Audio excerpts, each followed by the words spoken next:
Welcome to the front row seat. Well, here we are on the front row seat, celebrating life together. Wow, what a crazy week last week was. It had all of it. It was exhilarating and it was awesome. You know, all the things that new that were happening. And then it was also, it was the best of times. It was the worst of times. It was, you know, just ready to pop, you know. Getting in there and working on these fears. I don't know about that trail right there. Going in and dealing with things that are in our inner self. That's where we all are. Yeah. It's not all flowers and happy things. There's other things in there too. The last podcast I did with Pamela, there we were, sitting there, feeling all of our stuff and going, but we both knew, it's like, okay, let's just stay here. If we just stay here, we got a rider coming. Here comes Ryder. Let's go ahead and film him. Done. Welcome to the front row seat. He's riding. So we were doing the podcast, and I said, I really don't feel so good today, because I was, you know, doing my inner work, and she was doing hers, and so I just flipped on the thing. I said, let's go, let's do it. So what? We just keep going. Head down, onward through the fog. So we decided to do it anyway, and just feel the way we did and work our way through and under and out and over. And we were able to get to some pretty big pieces of it, and we came to the part where it's just, you know, the way we feel about ourselves is just so important, and how our reality is going to unfold in front of us, that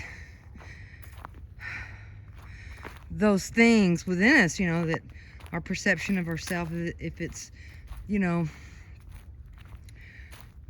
harping on yourself about the things you're not good at, instead of, you know, giving your, you know, understanding that nobody's good at everything. And yeah, why am I harping on what I'm not good at? Why don't I just do what I'm good at and not do that, you know? So yeah, we worked all around that and in and out of it, and till we got some of it worked on. And it was almost like last week, it wasn't just me, it wasn't just Pamela, it was almost everybody I talked to was going through their own, you know, struggle. So it was almost like, okay, let's all work together. Let's all work on it at once and get this party started.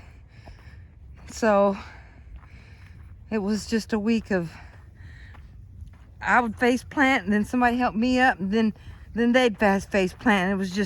It was a face plant pie, and we just all got a piece of it. No, it wasn't fun, but there is an upside to it. And what I'm seeing now, coming out the other end of it, pretty much, is that as we go through this thing and learn and grow, and when you do the work, and you these experiences will come up in your life, and you're looking at it, and you feel a certain way about it, and well, that's your energy, and it's around something, it's related to something. But what happens is the mind kind of pushes those things that are unpleasant out of it. And so there we are looking through the mind's eye, and we can't see it.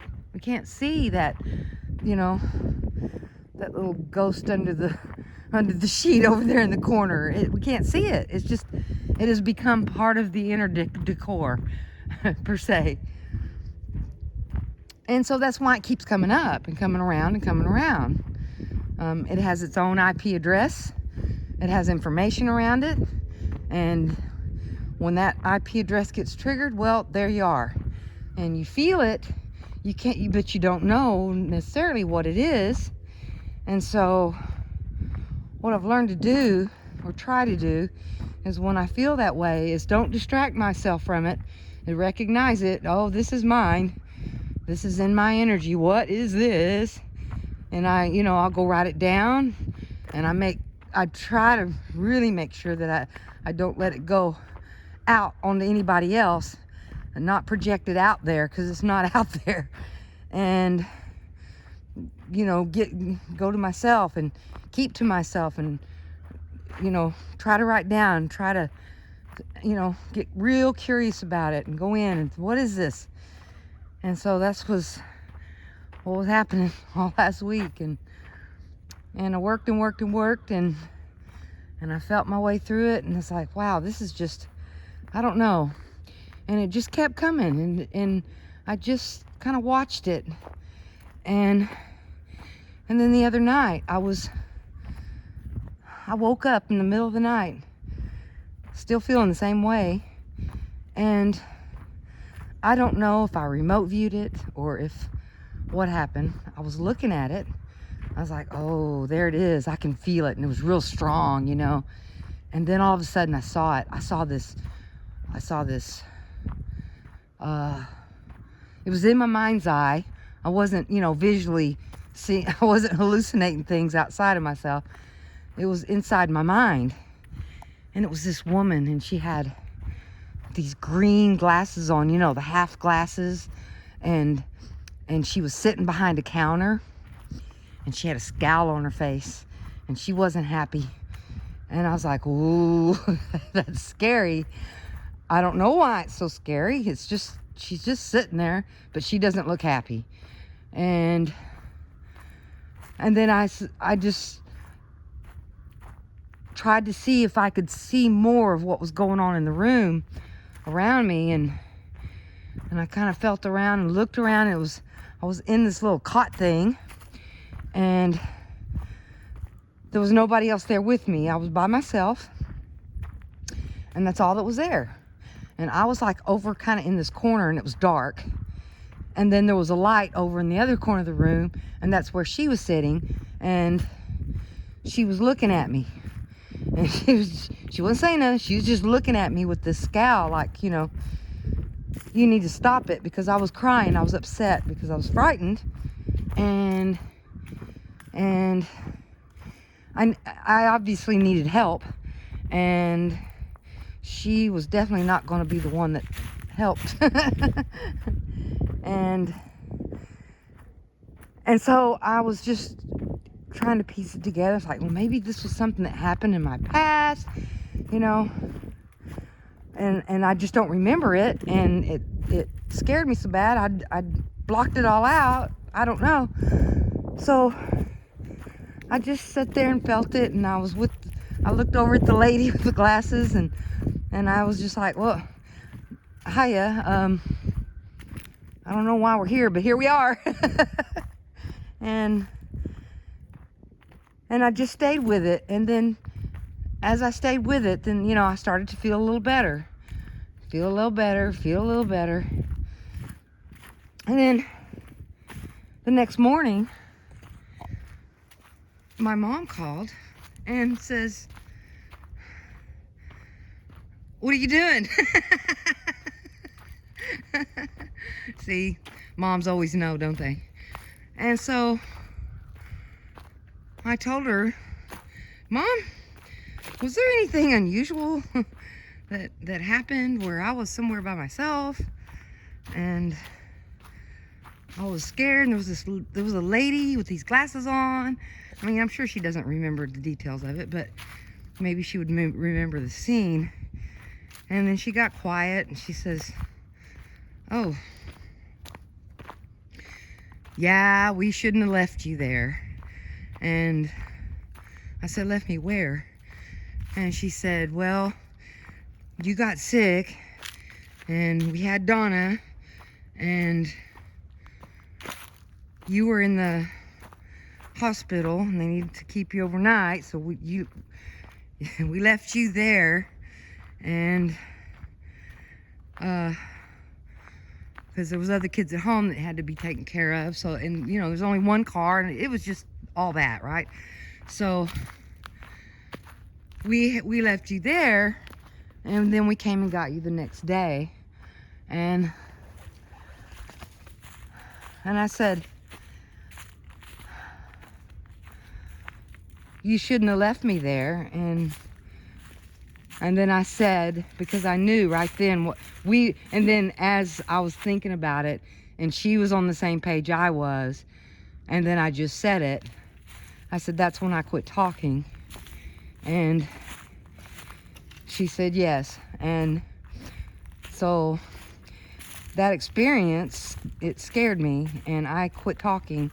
I was right around 2, and I quit talking, and I didn't speak again until I was 4. And so these fears and these things that we have within us, they can be from experiences like that are just not in your mind. It's an IP address, and they can be triggered by things, you know, and it can come up where you feel the feeling of it, but you don't have any memory of it. You know, Lord knows, you know, from about 6 on, you just have, you know, it's just sketchy. And then the things you do remember, it may not even be real, you know. So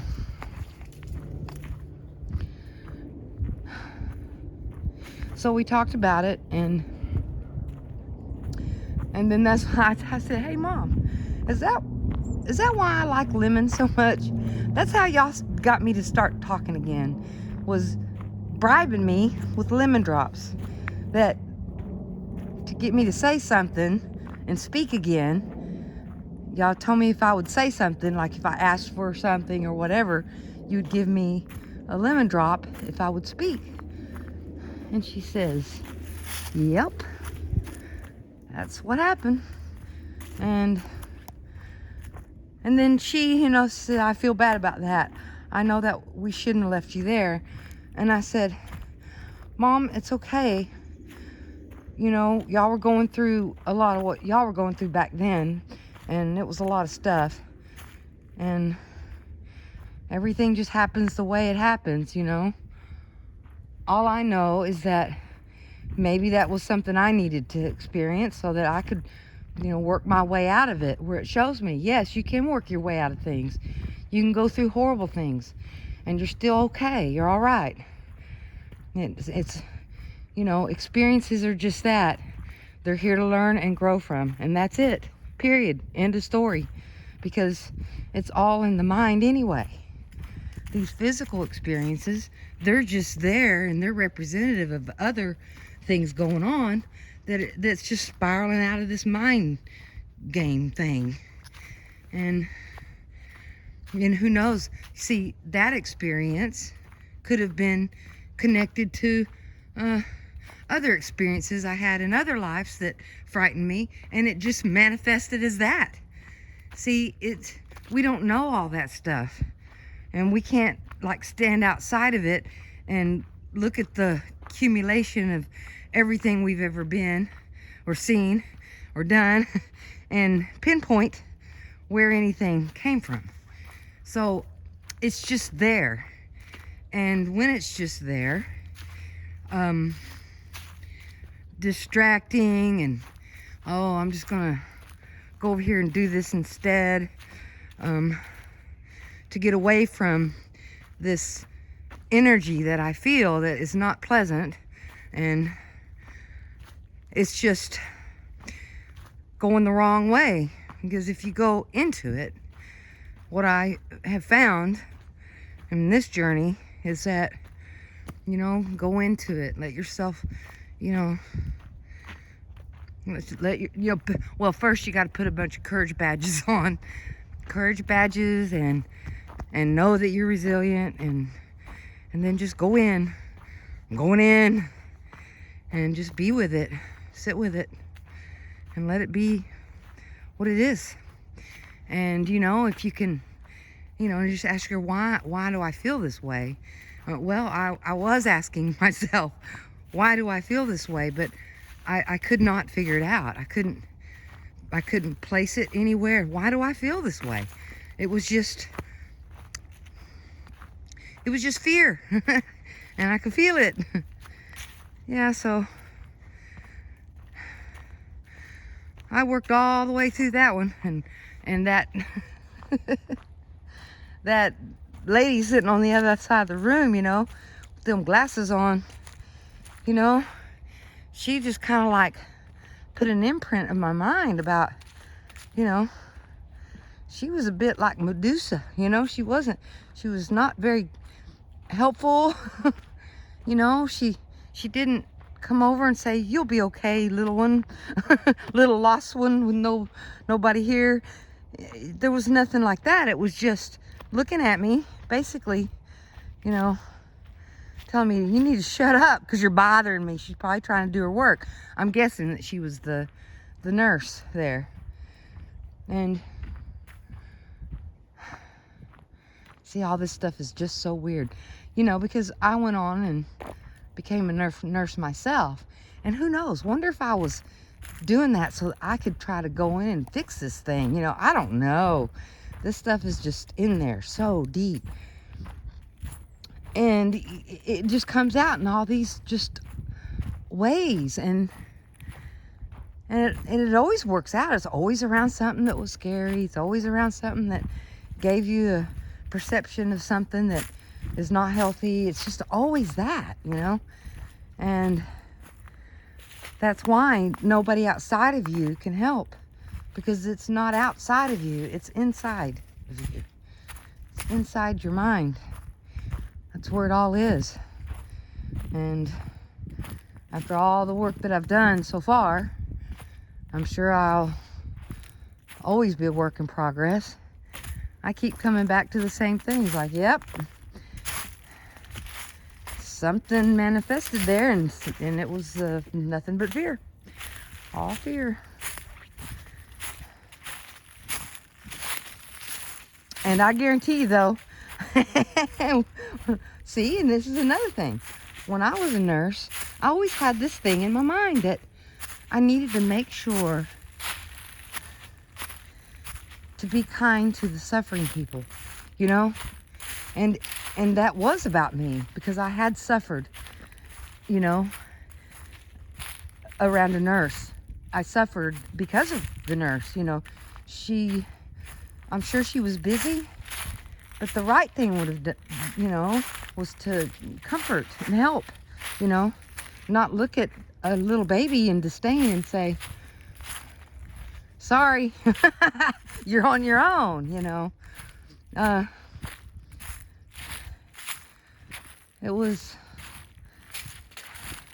I think it was just something that was very, very imprinted in my mind because of my age at the time.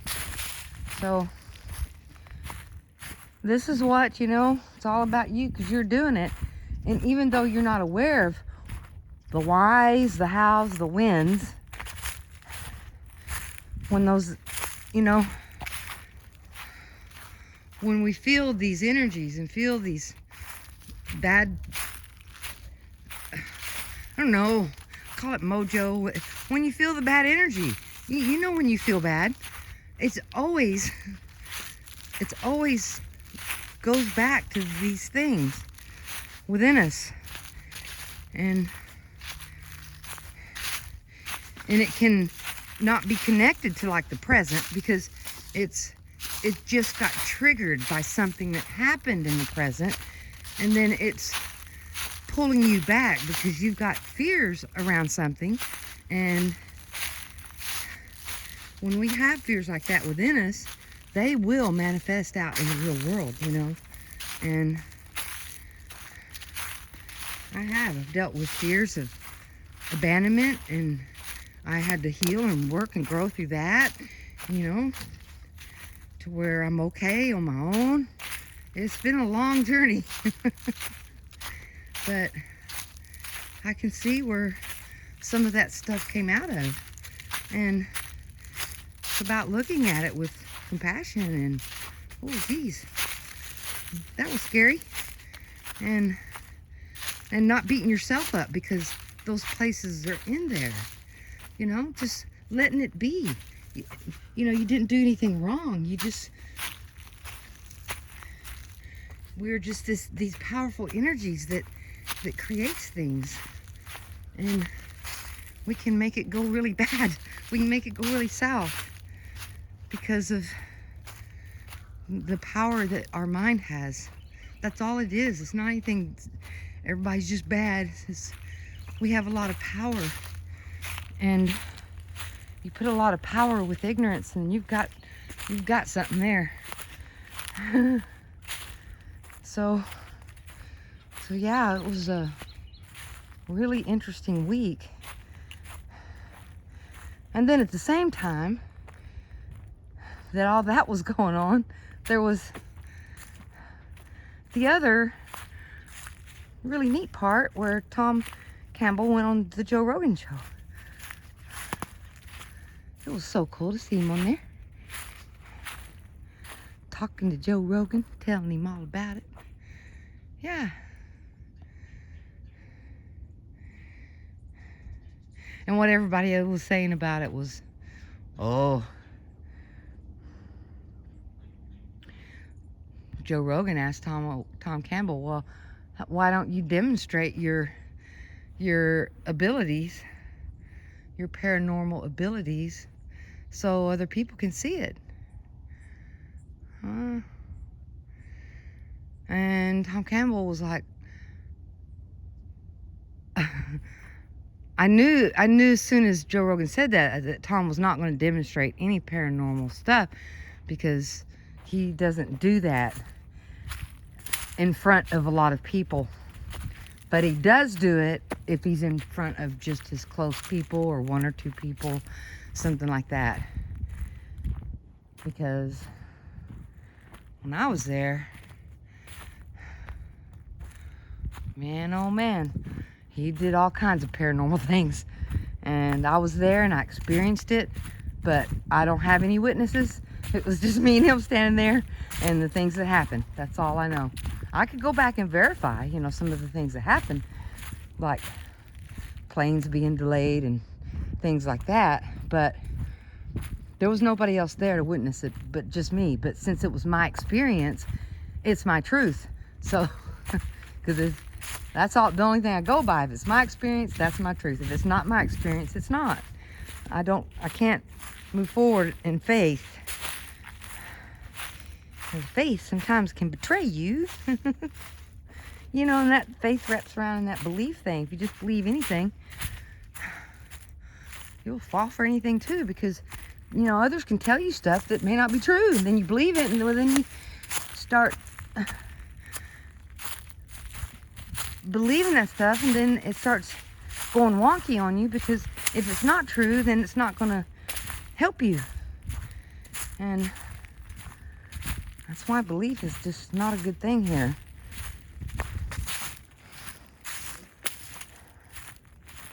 But I know that Tom Campbell can do that stuff.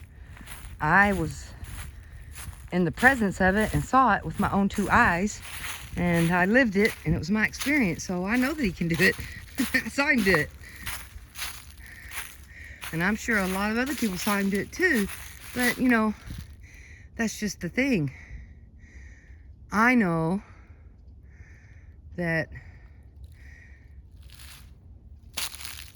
that's not what matters in this realm. You know, doing magic tricks and all that. What matters is our own individual energy, and what is that energy like? What does it feel like? What happens when other people gets around your energy? You know, what is that like? And, you know, that's where the truth is, and that's where the work is, because only in changing that is anything going to change in reality. Because if the reality is all his mind and this physical thing is just, you know, it looks completely real, but if this isn't real, what we look out at, and the only thing that's real is what we is what's in our mind, then that means that none of the problems are anywhere out there either. They're not out there.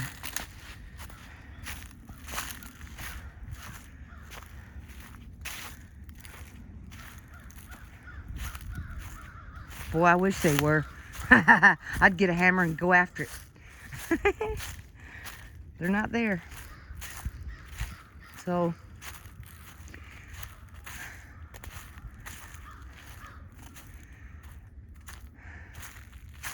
just taking some deep breaths and working the rest of the way through this week, and I know that it's going to be all right. And it was so helpful, you know, when my mom showed up to help me there at the end of it. Oh wow. And we were both going, oh wow. Oh wow, something happened there. But see, that's just the thing, you know, my parents weren't there, so they didn't know what happened either. They didn't know that, you know, I got super upset and that the lady there was scowling at me and scared me worse. You know, they didn't know any of that had happened, you know. So it wasn't anybody's fault. It just happened, you know. There's no blame anywhere. But what needed to happen was I needed to feel the way I did, so I could just go in and heal that and know that all people aren't like that, and that, you know, there's good people, and then some people can't be compassionate because they have their own issues that they're dealing with. So those things like that just happen sometimes, and that wasn't anything for my mom to deal with, wasn't anything for my dad to deal with. It was not anything for that nurse to deal with. I'm sure that she learned her lessons on down the road too.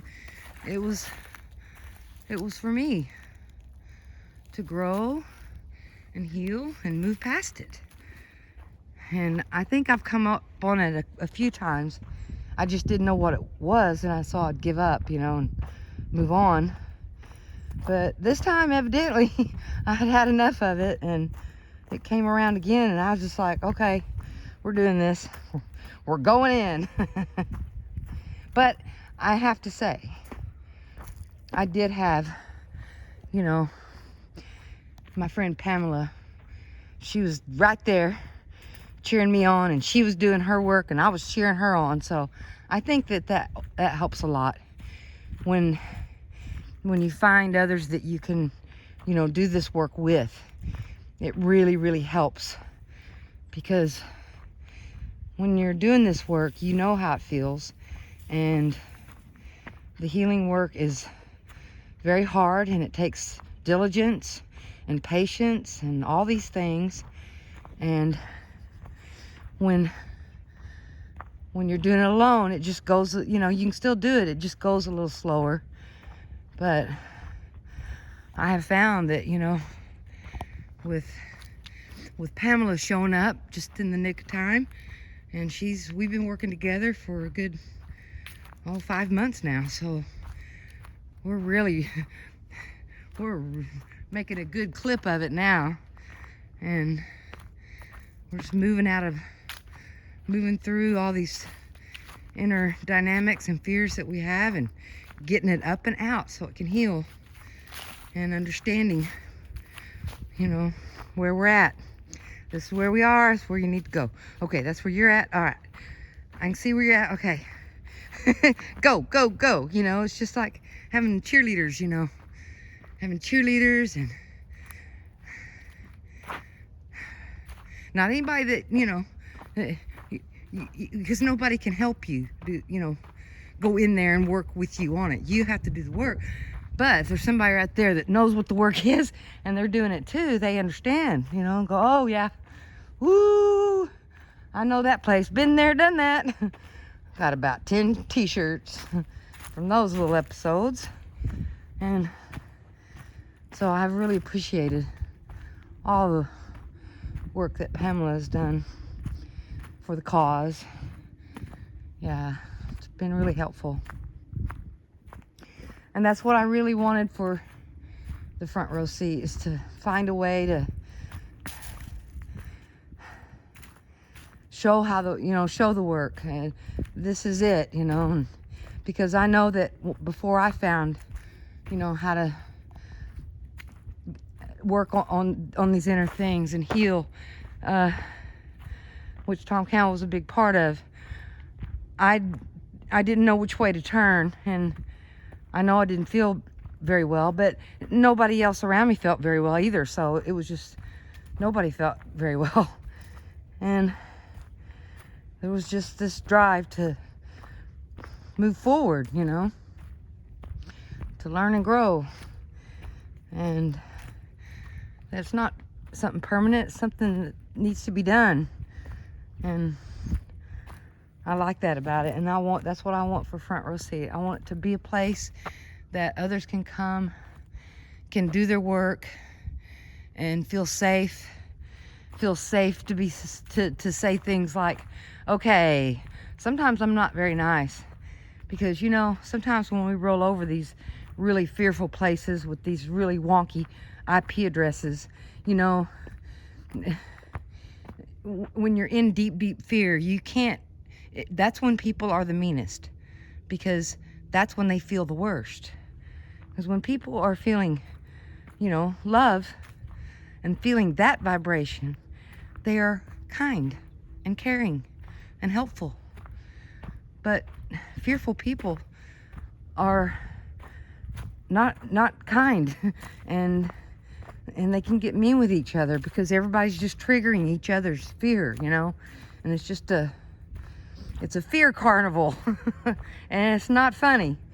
So anyway, I'm gonna keep moving forward and try to show my process, show others' process, and that way there might be some record out there for others that are doing this work that can, you know, go somewhere and maybe get a little bit of insight on, you know, that will be helpful in their journey of going in and learning how to do this.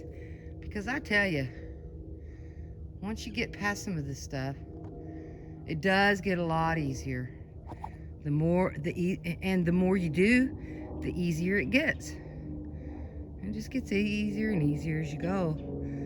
It doesn't stay super hard. And anybody here on the Front Row Seat, if you need support and doing this work, just leave a comment, and, you know, I'll comment back. That's what the channel is for. It's to help those who are doing this healing work, getting that fear out of there, because that's where all of it is springing from, and that's what creates, and those fears, they just keep coming up in our lives, you know, because we're creating it, because we're this creative energy. So and this, I think, is the true path back to creating love in the world. And that's what I learned from Tom Campbell. That fear is the problem and love is the answer. And I think he's right. Everybody have a wonderful day.